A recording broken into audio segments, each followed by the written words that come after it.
The Survivor's Rulebook. We all know it, we've all heard of it. We've also heard of the Killer's Rulebook. I made a video on the real Killer's Rulebook, where we went over the list of rules for killers and survivors alike that regard both sides, and some things that typically always happen or should happen, and things about the game that many people have opinions on. And after popular success of that video, I wanted to go through and now make the real Survivor's Rulebook. Now, if you don't know what the Survivor's Rulebook is, it's basically a list of rules, mostly for killers to follow, to abide by the survivor's wishes in order not to cause tilt, anger, distress, or rage. However, much of the list is kind of just to poke fun at the other side, and a lot of it isn't very serious. So in this real Survivor's Rulebook, we're going to be going over serious rules that apply to players that would generally help survivors survive. So, starting off with rule number 1, at the start of the match, you should get on a generator as soon as possible. The way DBD works, being a 1v4 game, survivors start off with the advantage. The killer starts off with 0 pressure, 0 setup, and full resources. All of the pallets are still on the map, everything for the survivors to use. The survivors also maintain their anonymity, where the killer doesn't know where anybody is without the use of perks, and the survivors start with the advantage. So to waste that time and run around pointing at each other, opening chests when you already have an item, cleansing dull totems, is a bit of a waste of your time. To split up and get on gens right away puts the killer at a serious time disadvantage, where they have to find somebody as soon as possible, down them, hook them, and find somebody else without losing 3 gens in the first 90 seconds of the game. So to get on generators as soon as possible gives survivors a huge advantage. Which leads us into rule number 2. Use context clues to determine the killer you're facing as soon as possible. It's very important to know which killer you're going against, because not knowing can get you caught off guard pretty often. If you're not really paying attention and you're just waiting to hear a terror radius, and all of a sudden you get grabbed off of a gen because you're playing against a stealth killer like a Ghostface or a tier 1 Myers, then you give the killer a huge advantage. The important thing with knowing which killer you're facing is to use context clues in the map. There's many killers that have specific items or stations that spawn in the map relative to that specific killer that can let you know who it is. For instance, Plague has fountains, Pig has the jigsaw boxes, Nemesis and Wesker have the supply crates, Onryo has televisions, Freddy has the alarm clocks on the desks, Xenomorph has turret centers, Vecna spawns unique chests, the animatronic has security doors. So using these landmarks to figure out which killer you're playing against can sometimes give you a huge advantage and give you a head start on the killer ahead of time so that you know what to look for and you don't get caught off guard. Rule number 3. Grouping up is generally a bad idea and should be avoided. While it does make sense in the earlier days of DBD to have a buddy nearby that made you feel safe to have him close by in case anything happened, it's generally not a good idea. There's a lot of killers that thrive and can handle crowd control really well, like Huntress, Cannibal, and these killers can really escalate a situation very fast, and a game that should have been totally winnable for survivors can end in a matter of seconds if you group up and you give the survivor the opportunity. Also, for each consistent survivor that works on a generator, every survivor does the generator a little bit slower than they would if they worked on it themselves. Of course, this does still stack so that you do the generator faster than you would with one person by themselves. However, it's more efficient if every survivor is working on their own generator. If the killer does not have any pressure, especially in the early game, it's better to split up, work on generators separately, and then if the killer finds somebody on a generator, instead of bothering all 3 people or all 4 people, the killer's only bothering one person at a time, which severely decreases their efficiency and makes the game much harder for the killer to win. Rule number 4. Resources should never be wasted. Now, this is going to be a fine line. It all depends on what you consider as a waste. In my opinion, if dropping a pallet prevents you from going down, it's not wasted. If you using a syringe or a vaccine prevents you from going down or slows the killer down a little bit, it's worth it. If you use your medkit instead of being healed by a teammate, but all your teammates are across the map and you're dead on hook, that medkit was worth it. It's not always a waste to use resources, because that's what they're there for. However, don't be that survivor teammate that just drops pallets outside a chase for no reason, or is shining their flashlight at the wall just up and down, just being silly with it. When it comes time to the end game and you need that flashlight save last second right by the gate and you're out of juice because you wasted your flashlight juice, or you're the last survivor and you need to run out the gate but the killer's waiting there and you need to be able to be healthy to take a hit, and you save that med kit so that you could heal up before you run out and actually escape, sometimes that stuff makes the difference. So use the resources when you need them, but don't waste them. And that connects to rule number 5. It's okay to use the shack pallet. Everyone says save shack pallet, it's the god pallet, don't ever use it, it should be protected at all costs, and just greet it, never drop it, the killer will respect it every single time, and if you drop the shack pallet at 5 gens, you're getting disowned and everyone will hate you. This is not true. If you are going on a long chase and you have your other 3 teammates all working on generators and the killer is hard committed to you and you've already chained 3 tiles together and you make it to shack and you loop the window 3 times and now you're about to go down, drop the pallet. That's what shack pallet is there for. If you're adding time onto your chase that your team is utilizing and taking advantage of to be productive and build pressure up against the killer, then shack pallet's worth it. Don't be afraid to use a strong pallet or a strong resource when the time makes sense. Rule number 6, just do gens. Period. I can't tell you how many solo queue games I've played where I'm taking the killer for a chase and we've got 1 gen left to do and there's only 2 other teammates because the 4th one's dead, and I look at the HUD and one's doing a dual totem in the corner and the other one's self-carrying in another corner. And I had a gen 50% done, and they would have had enough time to finish it, and if they had, I would have gotten adrenaline, and all 3 of us probably could have gotten out, and they worked on the gate, and da-da-da-da-da. But no, like, if the survivors just stay focused on gens, they will naturally build up so much pressure for the killer. As a killer main myself, I think I speak for all killer mains when I say that gens always feel like they fly. Even in games when I'm winning as a killer and I'm playing really well and the survivors are in a very bad losing situation and they pop like 1 gen to go down to 4 gens, just the sound of the generator popping and getting the notification makes me anxious. It's something about this game that just makes you anxious, like you're losing. Like you hear a gen pop and you like go in rage when you're like, who's gen rushing? But then sometimes you reevaluate and you're like, actually I'm winning. I'm fine. They did 1 gen, it's fine. There's like 2 survivors left. But just do gens, because if you dilly-dally and you let that killer have more time in chase and more time to find you, it's only going to be disadvantageous for you. Sometimes you got to be bold and just get on the gen and stay focused. Rule number 7, altruism should be reciprocated. If I'm injured and you're injured and we have the time to heal and I heal you, you better heal me back. It's so frustrating when you're with another survivor that's injured and you heal him, because it's better for your team. If everybody's healthy, it makes chases go by slower, which is good for you, which is more time to work on gens or cleanse hexes or whatever. If I heal you and you don't heal me back, it's like so disrespectful, first of all, but also like, especially depending on the situation, like if you're dead on hook, you should be healed first. Now, if it's a case where everybody's dead on hook, it kind of doesn't really matter. If you're playing in a Swift, try to always keep your weaker survivors in chase healthy. If you only have time to do 1 heal that survivor. But in most cases, when you get unhooked from a hook, you have time to heal the survivor being unhooked. But if I'm also injured and I heal you, you should heal me back. It's respectful, but also it helps make your team stronger. So take care of your teammates, reciprocate the altruism. Rule number 8, if it glows, it goes. This is one of the oldest survivor rules in the book, literally the book. And this is actually in the original Reddit post of the original Survivor's Rulebook, but I thought I'd keep it in here because it is true. It's just something irresistible about it. It's like walking in the grocery store and you see a free sample of like your favorite snack. You gotta get one. Like if you see a totem glowing in there, it's just irresistible. You have to get it.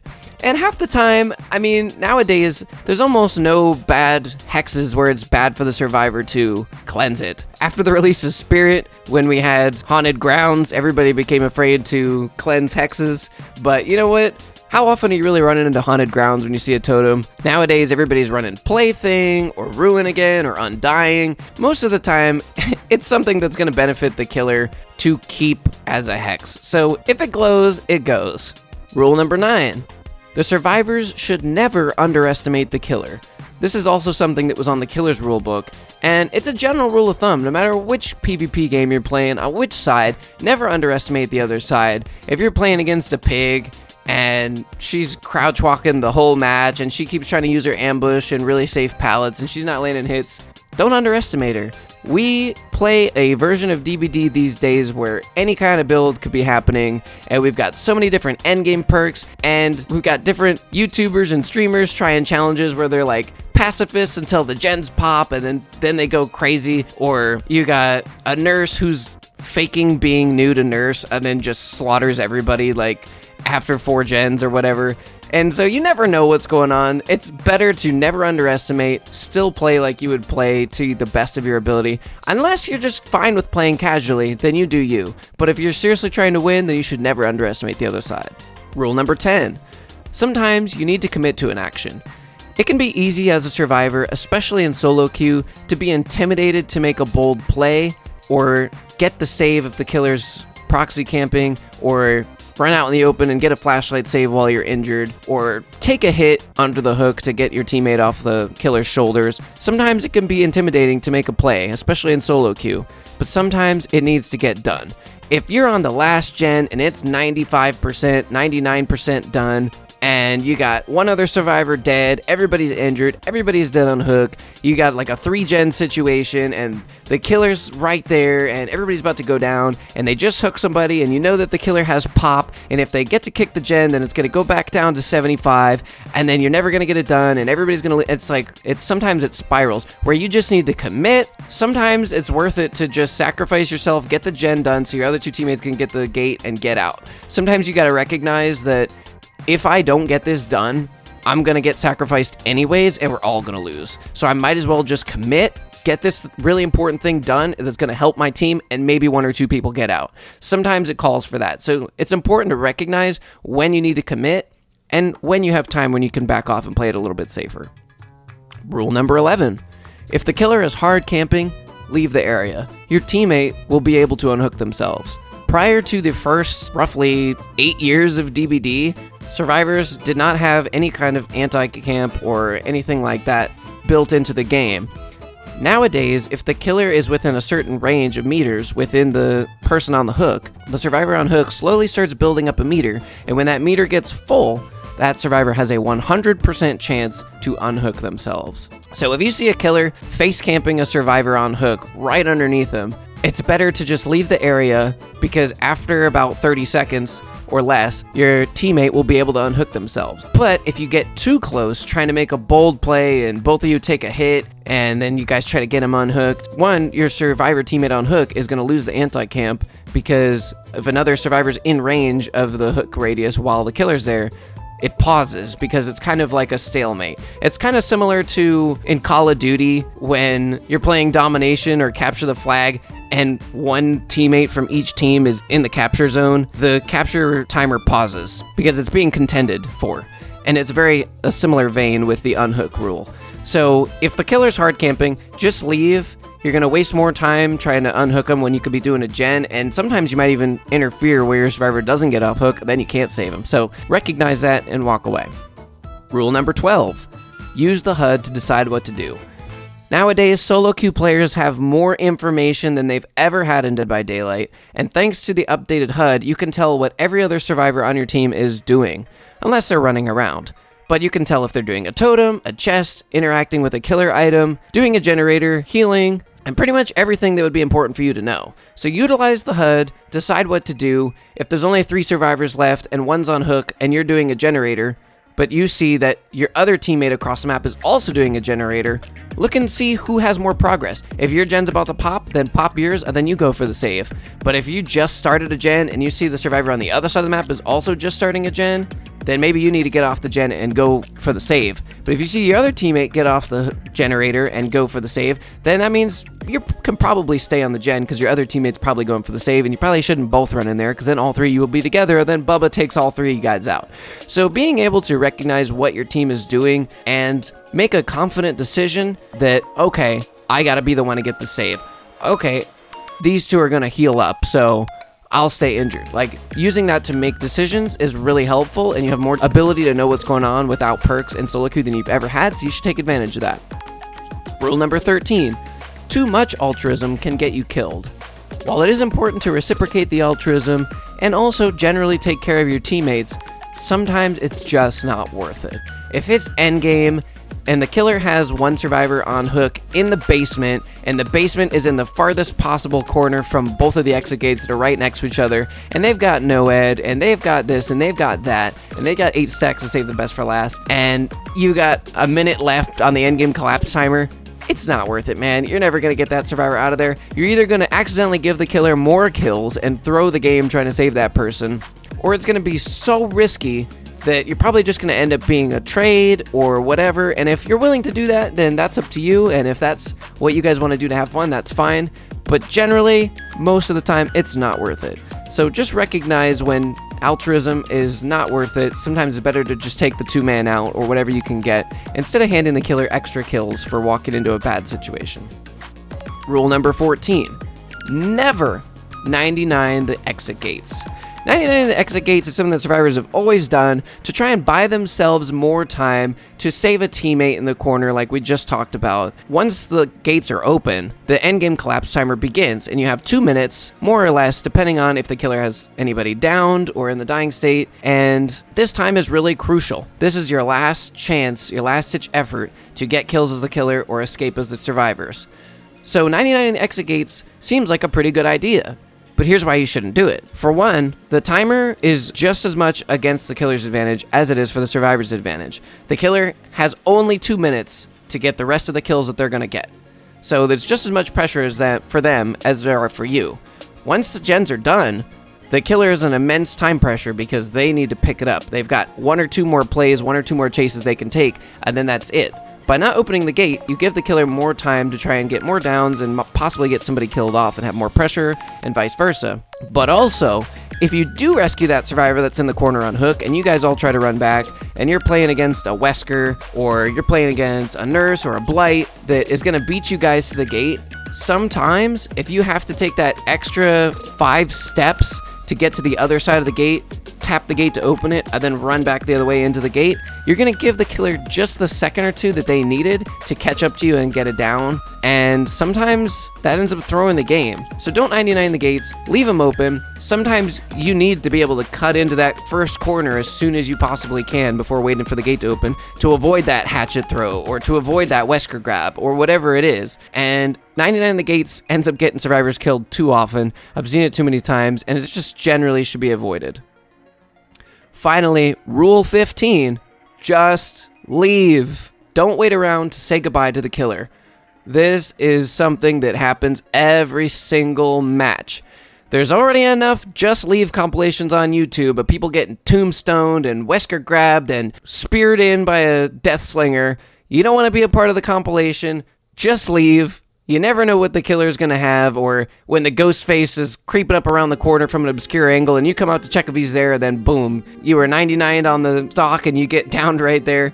It's just not worth it. There's not really a point anyways. You end up wasting everybody's time, and in general, DBD is a game that takes a lot of grinding to level up your players, and if you want to get prestiges and you want to get this and you want to get all your teachables unlocked, it's better to kind of get as many matches as you can in per hour, because the matches take about anywhere between 7 and 15 or 20 minutes. So if you're wasting an extra 2 minutes and waiting for the whole timer to collapse before you walk out just to teabag the killer, you're kind of wasting your own time at that point. So just leave, don't be a part of the compilation, and don't get yourself posted on YouTube for being silly.